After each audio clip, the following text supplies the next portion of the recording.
Well, we got this guy all cleaned up. Paint came right off. Stripped him, and I put one coat of our contrast Magos purple on it. So let's go for a second coat. Now the trucks are done also. As usual, what we did was we went ahead and took that drill bit. I can't remember what number it was. We matched it so it just was barely bigger, and we kind of reamed the little bronze bearings in it.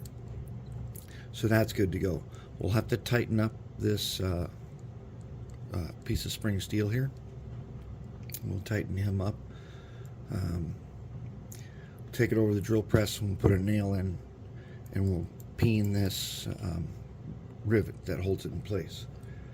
And we're going to, this time, instead of spraying the trucks, I primered them. Then we're going to go ahead and we're going to use some of the sewer paint, and we're going to paint in that color.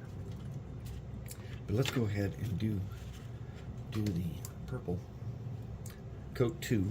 So I got my white Tacklon brush, and I've got my 91% alcohol, distilled water with baby shampoo. I found that just using the straight distilled water really hasn't been necessary, so this one's got a little bit of Dawn dish detergent in it, and that seems to be much more useful in painting. And the need for, ever since I started doing the baby shampoo, the need for having just distilled water really hasn't been necessary. So let's take our Magos, and as always, we put the pot in a pool noodle so we don't spill it, and then we take paint from in here and we wipe it on this lip. So there we got some extra paint right there to paint with. Now let's go ahead and put on coat 2. Let's just start on the top here. And this thing's going to take like 3 or 4 coats to do, I think, because this is very transparent paint. And we're going to make the exhaust part, we're going to make that silver like we like to do. Actually, aluminum is the color. And let's get another coat on here. This is going to take several coats, I think, to get it to where we want it. And so right now, in these first couple of coats, we're not really worried about brush strokes. What we're worried about is too much pooling. Because when it pools really dark. And we don't need that yet. We save that for when we get to the final coats. And then we let it do, contrast paint do its magic trick.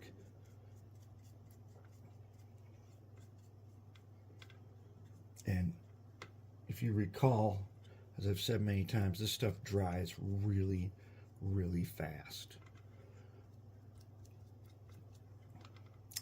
And so we're going to get around here, and then we're going to go ahead and let's paint in here. Since it's got the handrails already on it, I decided not to take them off. We'll just paint around them because they're going to be purple also.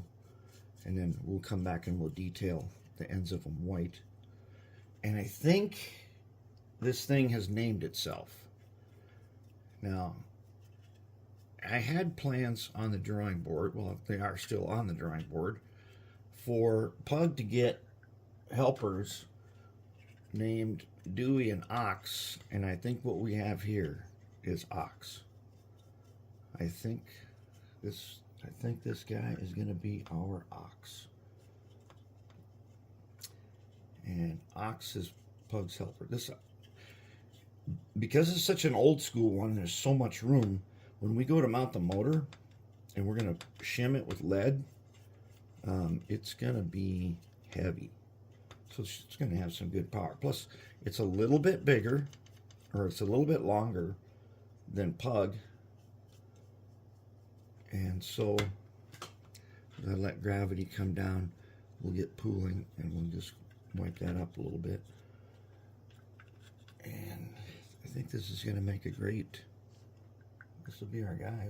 This will be Ox.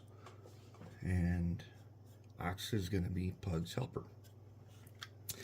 because as you've seen now, the scrapping train itself took both train masters to move it. Now we haven't tried Pug's usual big scrapping, those bathtub gondolas. They also got a little extra weight in them. I decided that when I get out lead, whatever's excess, I've been throwing it in those gondolas, and it's made them just super, super heavy.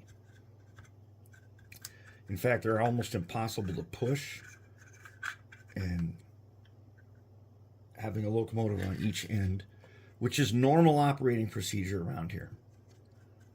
And because we use engine driver, doing that is really, really easy.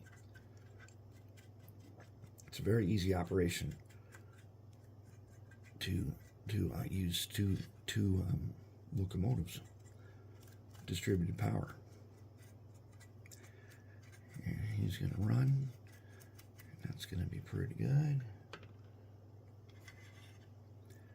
And we're just kind of mopping it in place, and then we'll take our brush here and we'll smooth it, and we'll let it run. So I'm going to pull it up, and it'll start running down.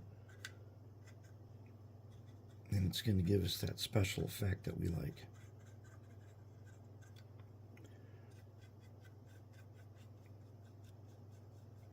And then I want to go back and I want to get these pools out of here and spread them out.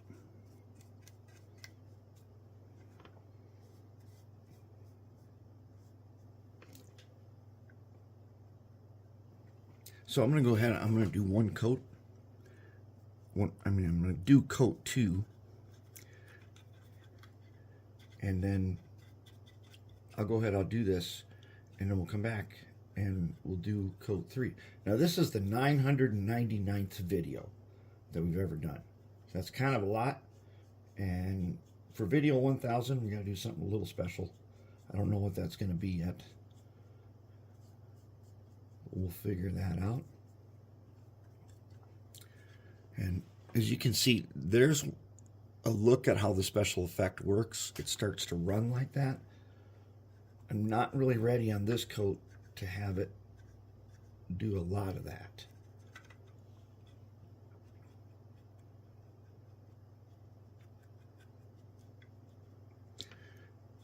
And the nice thing about why we use the Citadel paint is because it so as you can see, as gravity takes effect, we don't really worry about brush strokes. And this paint is meant to be painted with a brush. We did an experiment a long time ago with contrast paint and airbrush, and all it does is wreck the special effect. It eliminates the effect almost completely. And that we don't want. We want the special effect. All right. Let's get all that to run. We can get it to run down, down, and down here. And it starts pooling on the end where we can grab it. And we'll just pull it up the back end. And down the back. And that's how it's going to go. Okay, so now I'm going to dry this up and I'm going to come back and we'll do a third coat. Check in. Here's 3 coats. Okay.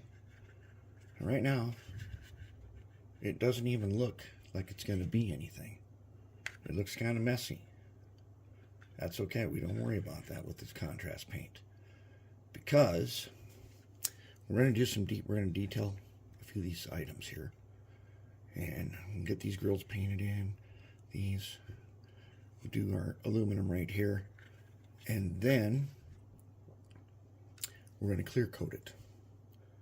We're going to use that matte finish that turns out that it's really not matte, that it's really glossy, but we're going to use that, and we're going to get this thing, and it's going to look a lot different shortly, and then we'll come back and we'll look at it again. But that's 3 coats, and I let it dry for like 5 minutes between each one.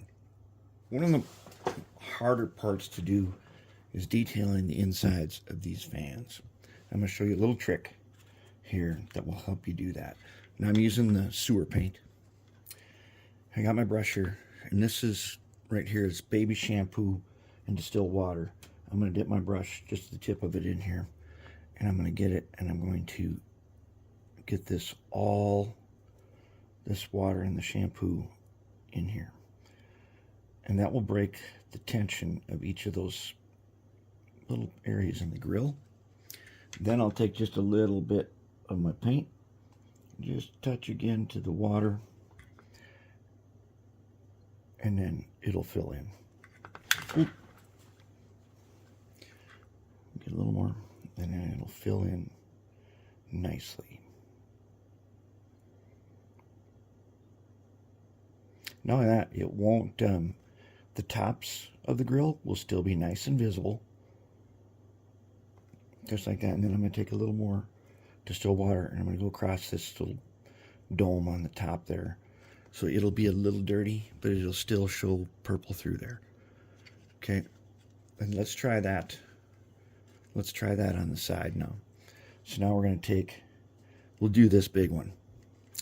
So let's come down here, and let's go ahead and get some shampoo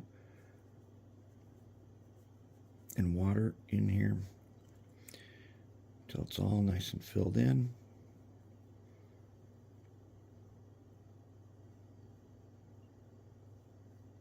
Okay, I'm going to take a little bit of the paint,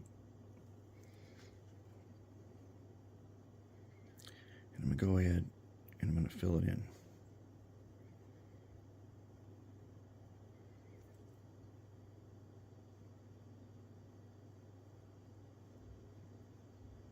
There.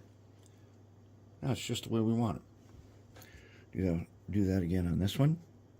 Let's fill it in with the shampoo and water. In fact, there was enough paint on my brush. I think we can just leave it. And let's see if we can do that again right here. Oh, this one's going to need a little paint. So we'll get a little paint.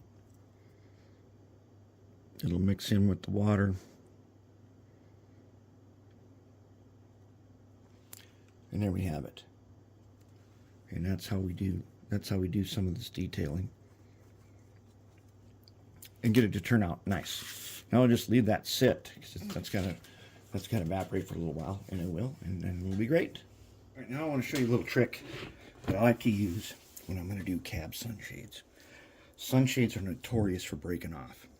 So what I like to do is I take a piece of jewelry wire, about like that, and then I like to super glue it right to the top here.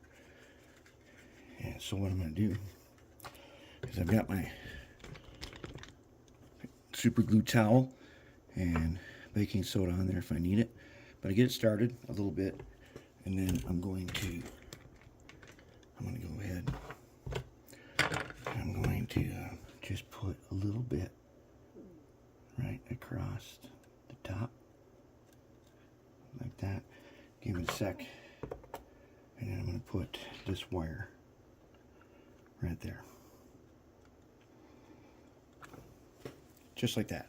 Now, when I go to mount a sunshade on here, which is probably what we're going to do on this one, a sunshade on both sides, the sunshade will attach to this. And that'll keep it in, that will keep it in place. And it won't, and it'll stay on better. Now, let's make some sunshades then, huh?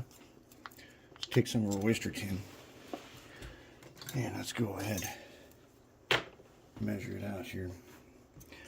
We want them to be about like from the end here, about right there. About like that. Let's go ahead and scribe that if we can. Okay, now let's cut it.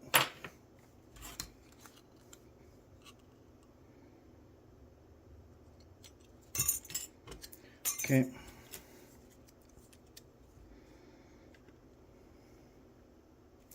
Let's just trim it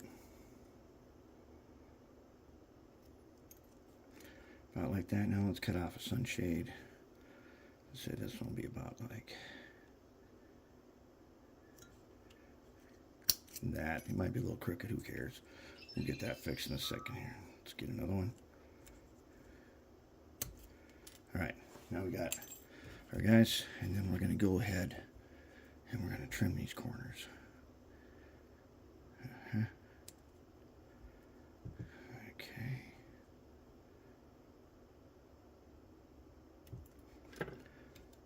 And we'll start working it down into the right size and everything here. Let's just get our corners trimmed.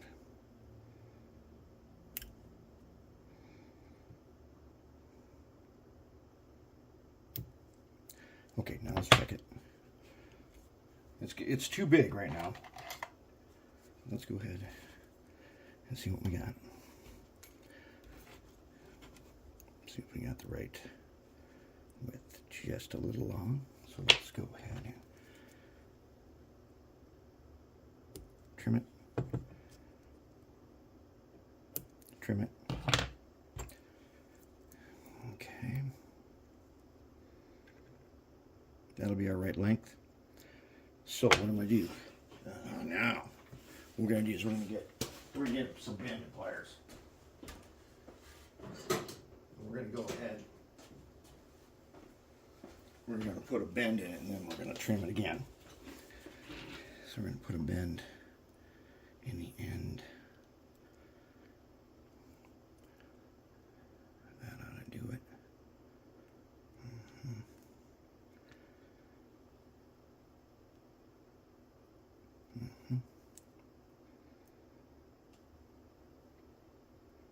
Okay, now, see what we got now. I'd say now he's going to hang on nicely. Yep, he'll hang on there real nice.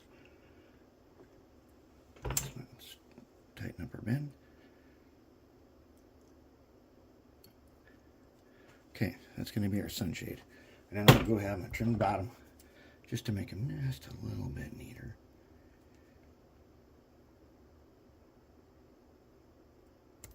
Okay, that's sunshade number one. It doesn't matter that he's bent because he's metal. Okay, so now let's go ahead and put a little bit on, about like that. Let's find a decent pair of tweezers here. Okay, we'll just hang them off of here. About like so.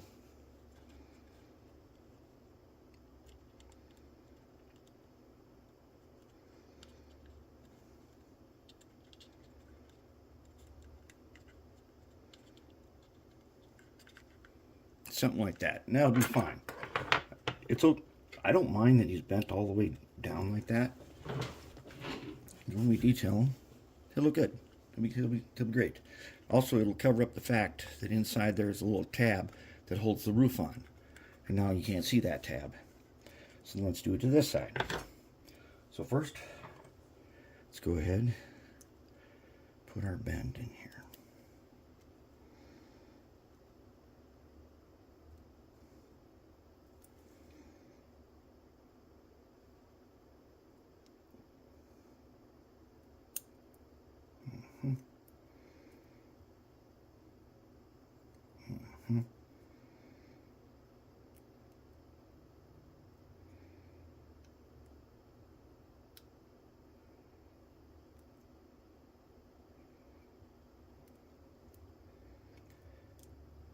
All right, we got our bend. It's pretty good. Now let's trim them down.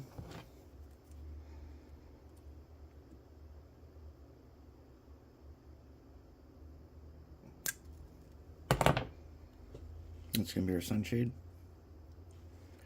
That ain't bad. A little bit bent up, who cares? Gives him character. He's a little uneven. Let's just trim a little bit off this end. About like that. Okay, and let's go ahead. Just barely enough. There we go. And we just hang him off that pipe. Line him up. He's a little long.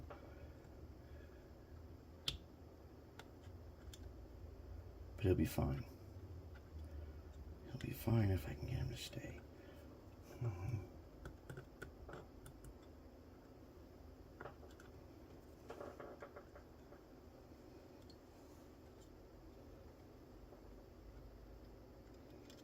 Oh, he's kind of slippery.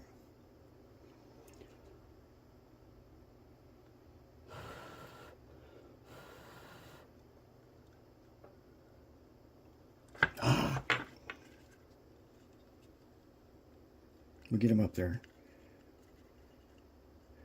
He could use a trimming. Let's trim him first. He needs a trimming. Now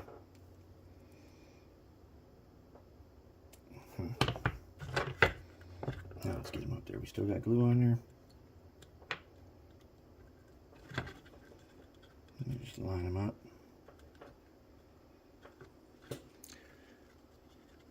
A little beat up. That's okay. That's okay. This locomotive is a little beat up. Alright. So there we have it. Then we'll paint them. We'll give them a little paint now. And actually, we're probably going to paint them like sewer paint or something. And so far, so good. Starting to get close to where we're going to where we're going to be able to clear coat them.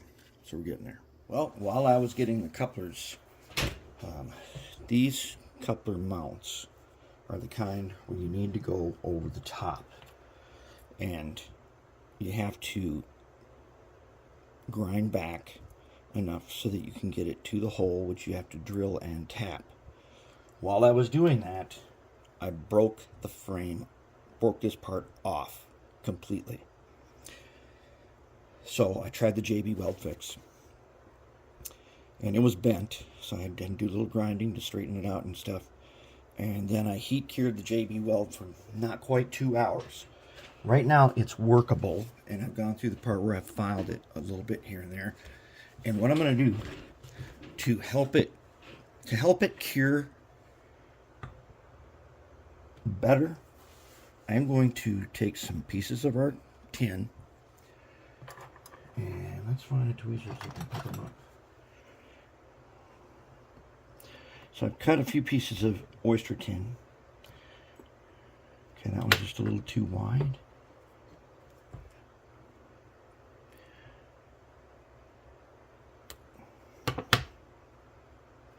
Okay, now what I want to do with this, let's take our file here. Let's rough them up.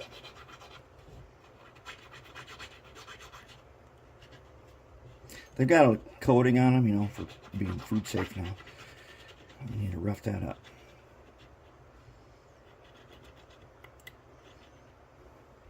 That's one. Now, how about the other one? How's your width? Oops. Width is good. So, if we're going to go with this side down, let's rough them up. What we're going to do, we're going to do some super glue and a little baking soda. And yeah, this isn't going to have a ton of strength, but I think what it'll do, at the very least, it will hold it nice enough to make sure that that JB weld fully cures it in like 24 hours. Alright, so let's go ahead, put a bunch of glue on. Take our piece, get them the right way. Float them into place. Get them down there. Okay. And I'll file the edges once we've got them.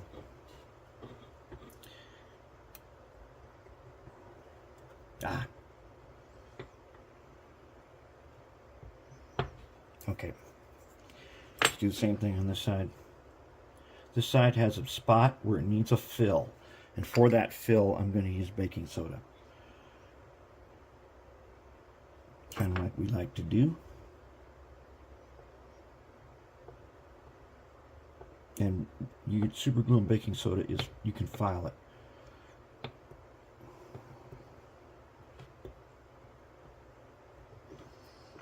Right there is a spot. So I'm going to go ahead and take a little baking soda and I'm going to fill it like that.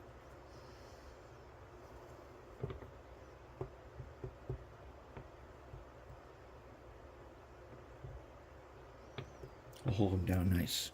Okay, now that's going to be our just a little extra safety. It's not strong enough to hold this thing, but it's going to add just enough so that the JB weld's going to fully cure, and then hopefully that holds well enough. I've already tried it in the shell, and it does fit, and now the couplers are ready, and we can go ahead and we'll paint this guy. Let me show you just a little bit of the shimming process. Okay, so I got my couplers aligned and everything. The trucks are put together. We've got our red lithium grease in there, just a tiny bit, and they were so smooth. The wheels are ox guarded. We did our, as you can see, they move back and forth nice because we did a little bit of reaming out of the phosphor bronze bearings, and we can detail them further later. But right now, this arm right here, we do not want that top anymore. That can go away now. So let's just cut them off.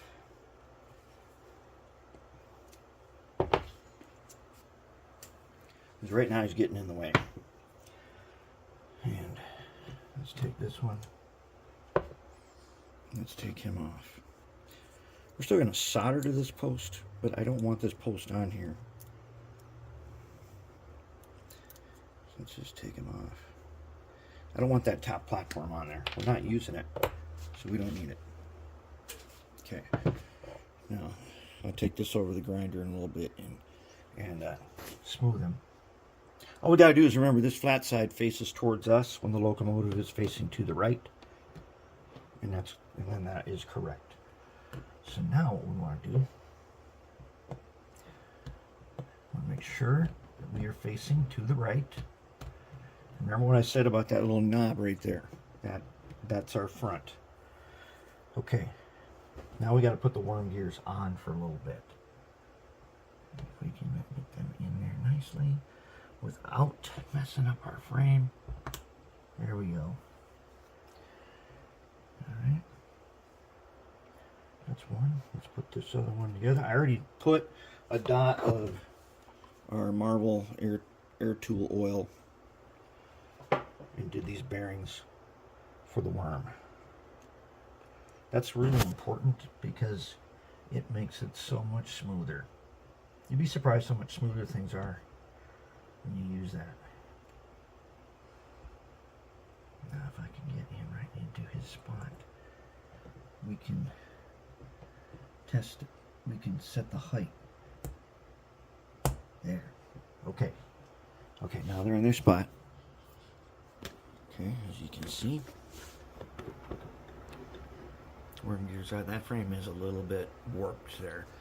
I think it'll be okay. We'll live with it. One way or another, we're going to live with that. Because the frame's too fragile to straighten that out. Okay, so now what we got to do is roughly, let's measure up some hose.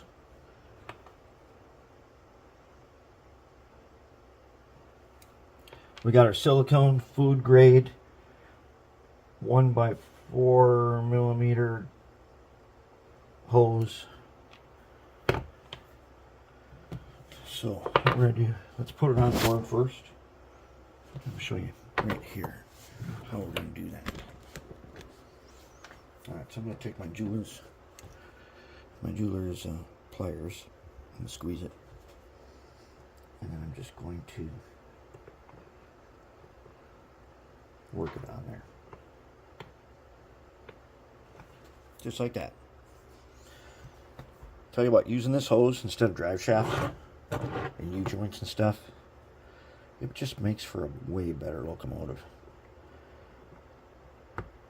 And this stuff should never, ever dry rot. If it ever did, you just replace it with some more. For $10, it's like a lifetime supply. Now on this, since the Rev 1 has a 2 millimeter shaft, it's easier to get it on. You can just push it out with your fingers.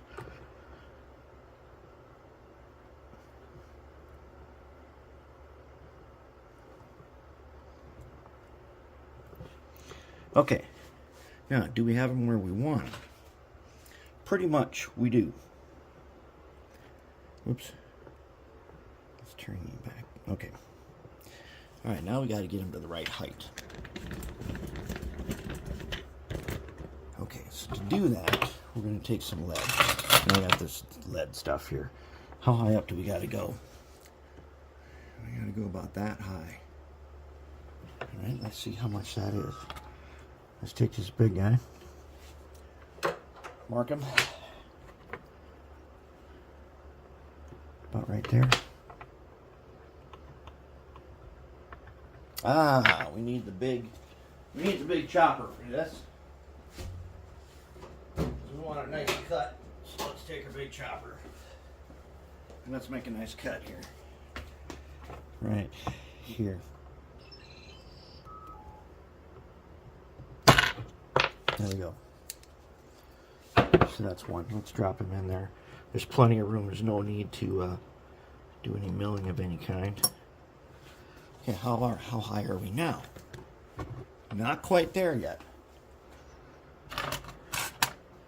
I think maybe another one of these big guys.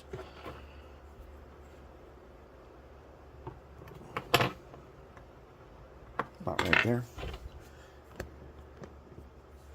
Let's take the big chopper again.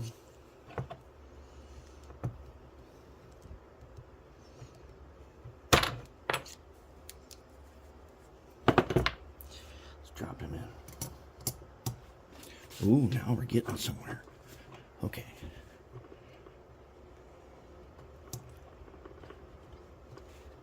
Let's check it out now. Let's get right down here. And let's check it in the camera on the screen here. I have to say, that really isn't too bad. It's okay to have bends in your hose. That's not a problem. What is a problem is if it's too tight. That's a problem. But I do like the way this is looking. And let me get a little more on that end. Not too much. You don't want it to impede the worm gear. Let's just adjust them. Okay. Okay, now. Does he look like he's going to be perfect? And I think we got it. I'd go with that right there. All right, there we go. We're now set. We are now set. And we are going to install those guys. I'm going to take the motor out for that part, because we still got to wire up the motor.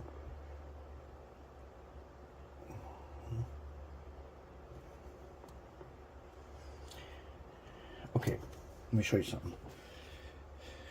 When it's hard to get off, just wedge it off like that. Just push it off. There. All right, so these two guys, they got to come out. And then what we're going to do is what we always do. We're going to take our amazing goop, and we're going to demonstrate how amazing it is. Let's go ahead and grab some. I keep it in a thing like this so it's upright, so that way the fresh stuff always falls back down inside. And let's this guy's on the bottom, so let's give him a good amount. Okay, that's pretty good. Let's drop him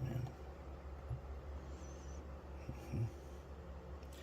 And just wiggle him around a little bit, and he'll get in his spot. Now he's good. Okay, now the next one.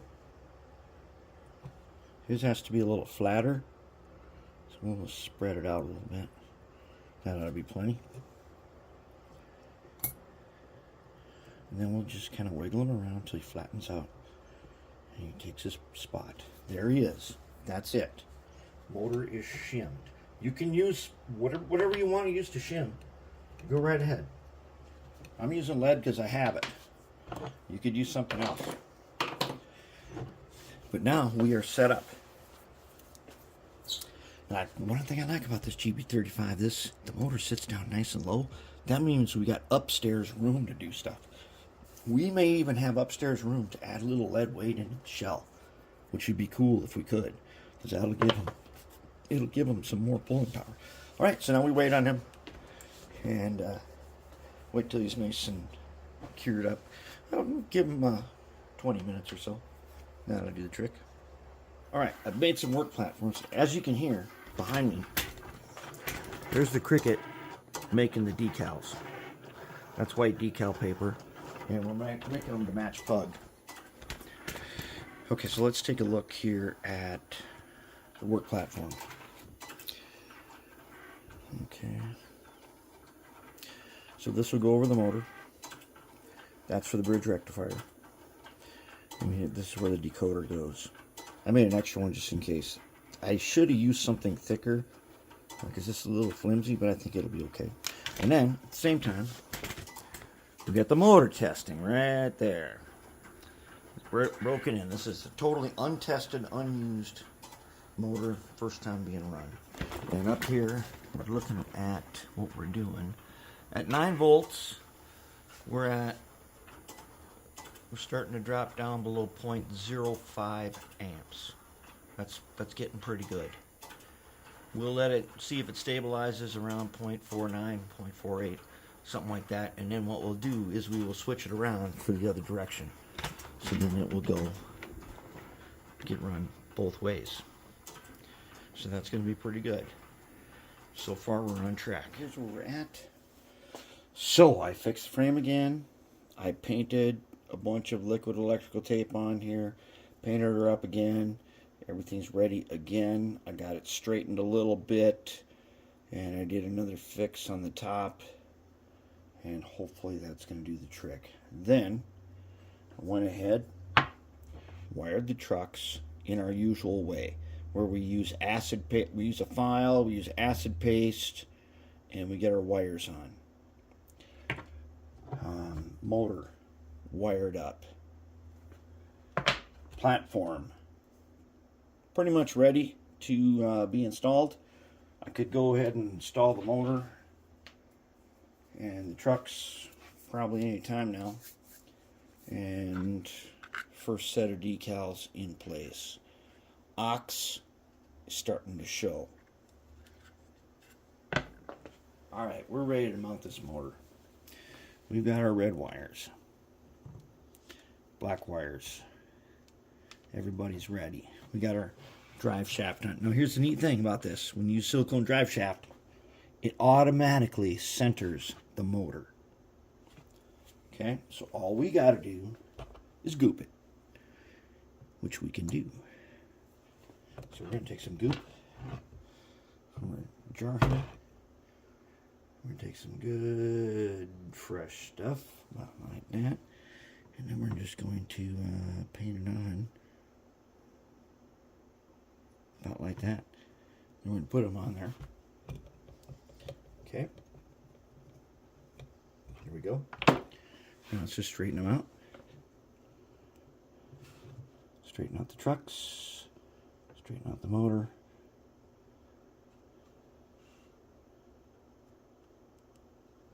And everybody's good. That's how you mount the motor. Let's get down and look at it. That is why we use goop. That is why we use silicone hose. It's that easy. Now the motor's mounted. Remember, it's goop. If we did it wrong, we can just take it up, start over. That's all there is to it. We'll give that guy about 15 minutes and we'll be ready to work again. So we've got all the basically downstairs wiring in place, other than the decoder. Everything is ready to go, and you can see the blue lights, and they even shine out the bottom just like they should. Wow, look how they illuminate the silicone hose. That's pretty cool. All right, what we have to do now, well, no, before we do that, let's review what we did here.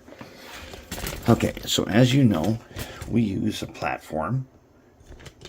All right, so we made a platform, and you can make your own platform out of anything you want to.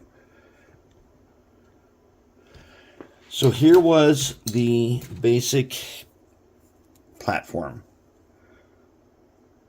Now I determined, after trying several different things, that, let me get my pointer here,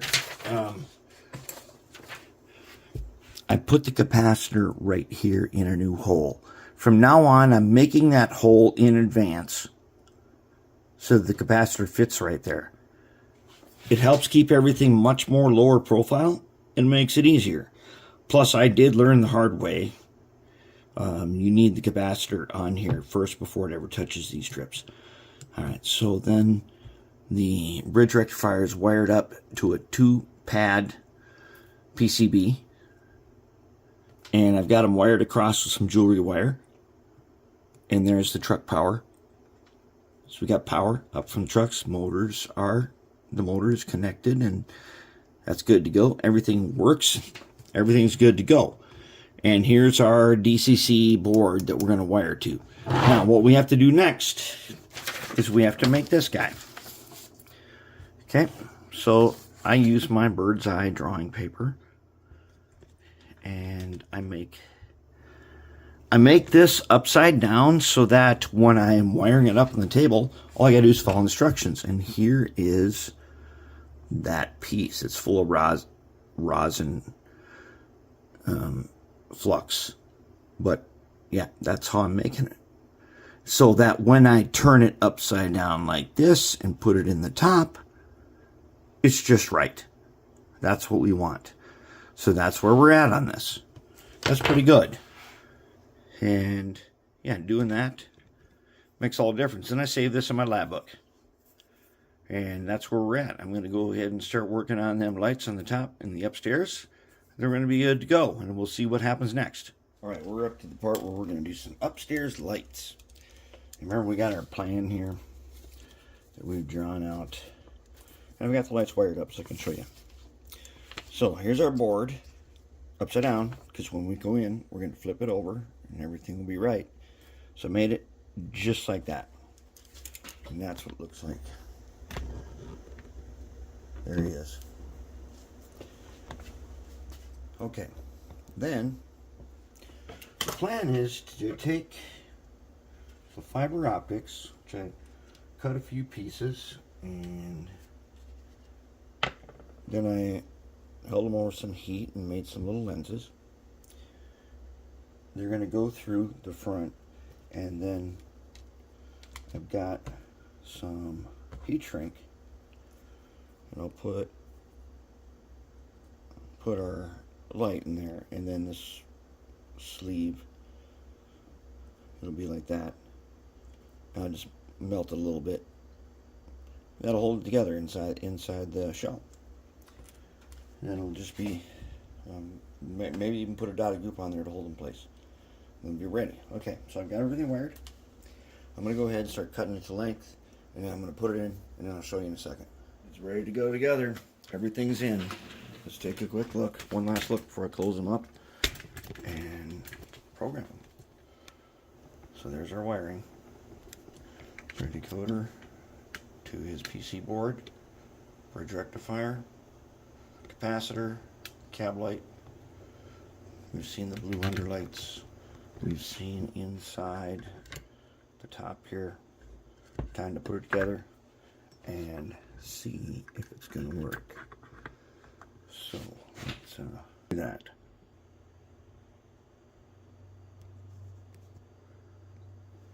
No, not that way, that way. Okay. Okay. All right.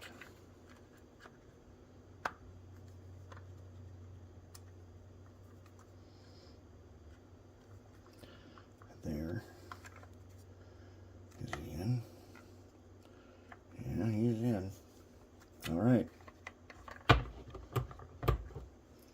Seems a little... Well, remember, we broke the frame. Something seems a little tight. Well, this is just a broken frame. Hopefully, it's just broken frame. So, I'm going to go ahead and program them, and then We'll watch them run. All right, so we had a huge problem. Trucks completely did not work, and it took me a while to track it down, and I'm not even sure if I got it yet. First, I found that these two-part worms, you cannot have missing thrust washers, or they just don't work. So I got that fixed. Then, because it's got this gearbox housing on it, it has to fit perfectly in this frame. Now, I don't know how it was when I took it apart the very first time I tested it. It worked just fine. But it just doesn't fit right. And then it doesn't work, and the arm gets in the way. And I've tried every combination of this to try to figure out if it's directional or something. It doesn't work. So the solution is I'm just going to grind it and make it work. Since we're soldering it anyways, we don't need those arms. I'll grind that down, and I'll get it to fit in there nice and flat, and then solder on new wires, and then we'll be back in business. But that's pretty frustrating, especially since we're almost done. Well, we had another serious failure. Original trucks, they just don't work. And I modified them in many ways. Still, they just weren't good enough. So I went scavenging, and then I found these guys. Now, these were kits that you used to be able to put on to Athearn side frames. So I tried these, and these things were just not put on very well. And that's probably why I have it in my junkyard. So they're a no-go. So then I went scavenging, and it's going to be these, because it's too late now to go messing around. So we're going to be doing these. And so I got the wheels polished. I'm about to set their gauge, ox guard them, paint the ends, and get these trucks set up, and hopefully we'll be back in business. Okay, so we finally got them done. I was worried about the couplers. We had to put a long shank on the front, regular on the back, and it's okay. We put a screw in from the bottom. I thought it would not hold the couplers, but I went and tested it, and it does. So there he is. That's Pug's. That's Pug's helper right there. Ox. Ox is going to be seen a lot. Ox got a lot of work to do. And now what we got to do is detail them out and take care of them trucks and paint them and everything. And Ox is he's fully operational, totally ready to go. But we're going to go ahead and do a little detail work on him. And then he's going to be ready. And he's going to the contest.